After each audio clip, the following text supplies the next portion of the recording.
Both the spokesperson of Turkish President Recep Tayyip Erdoğan and the Turkish Foreign Ministry strongly reacted to recent remarks by Armenian leader Serzh Sargsyan in response to an invitation by Erdoğan.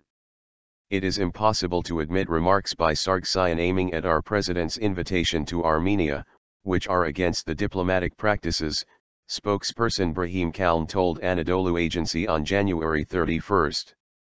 We return the remarks by Mr. Sargsyan, which are not appropriate for a statesman, he said.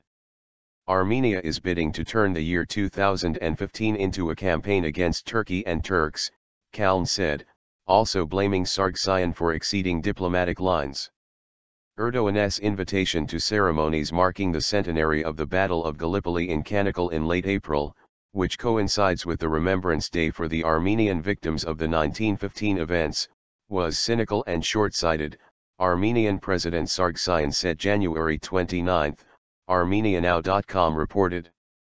They say any measures are suitable in politics, but I believe Ankara offered a bad service to itself in this matter, Sargsyan said on January 29, according to ArmeniaNow.com. Turkey will continue confronting all attempts of manipulation with a one-sided look on history due to an exploitative policy, Kalın said. The Foreign Ministry also said in a statement January 31 that the Armenian president ignored Turkey's humane, logical, and realistic approach once again with the recent remarks and rejected an invitation with an unhandsome tone.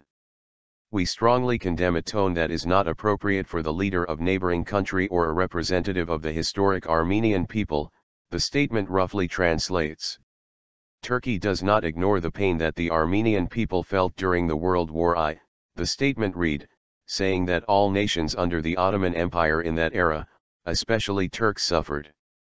The statement also highlighted a condolence message by Erdoğan on April 23 last year and recalled that the invitation came on January 20, one day after the anniversary of the killing of Turkish-Armenian journalist Hrant Dink, naming it as a constructive understanding.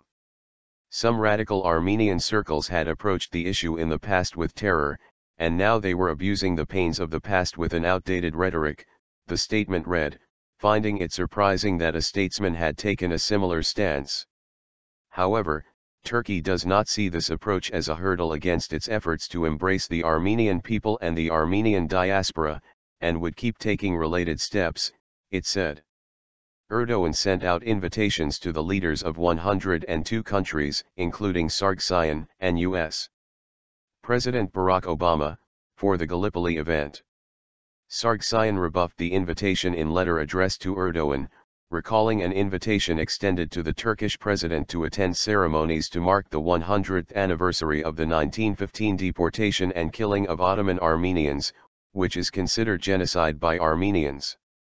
Erdoğan said during a live interview on public broadcaster TRT Haber on January 29 that accusing Turkey of committing genocide is a form of execution without trial.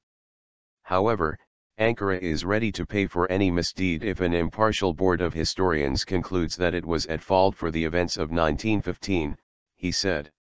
We are not obliged to accept that the so-called Armenian genocide was made to order, Erdoğan said.